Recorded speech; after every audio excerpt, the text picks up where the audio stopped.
Hello, I'm Garrett Halbert, and I'm one of the pastoral interns at Christ Memorial Church. And this morning we're looking at what Proverbs 27 has to say about friendship.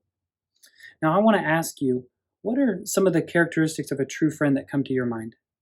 Is it that they make you laugh, that you enjoy being around them, or is it that you have a lot in common with them? Well, Proverbs 27, starting in verse 5, says, "Better is open rebuke than hidden love. Faithful are the wounds of a friend. Profuse are the kisses of an enemy." And in verse 9, "Oil and perfume make the heart glad, and the sweetness of a friend comes from his earnest counsel." We see here that friendships are judged by the ability to counsel and correct. I'm sure not many of us would have giver of correction in our top 5 characteristics of a friend. Yet Proverbs is teaching us that true friendship is characterized by a love that is able to both give and receive counsel and correction. Love in friendship is that willingness to lay down the natural bent towards self-preservation and speak boldly to a friend in need. And Jesus is that friend more than any other.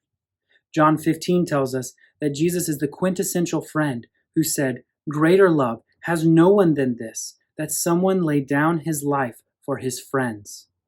The greatest help any of us has ever experienced is that Jesus laid his life down for us at our moment of greatest need, that need of reconciliation before a holy God.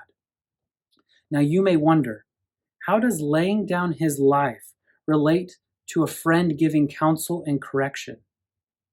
Well, the answer is that the good news of Jesus laying down his life, dying on the cross for sin, and raising from the dead is a message that stands to correct us of our self-righteousness, counsels us to abandon our lives, convicts us of our bondage to sin, calls us to salvation, and commands us to love fellow believers as he loved us.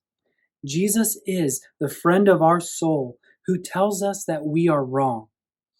And not only that, gives the sweet counsel to find salvation in him from the power and the penalty of sin. As an old hymn goes, "A friend of Jesus, oh what bliss, that one so vile as I should ever have a friend like this." Most of the things we use as a rubric for friendship really don't measure up. But when we let wisdom teach us of true friendship, we will begin to develop deeper friendships with one another in the church. And more importantly, we will see Jesus, a friend of sinners, nearer than any other.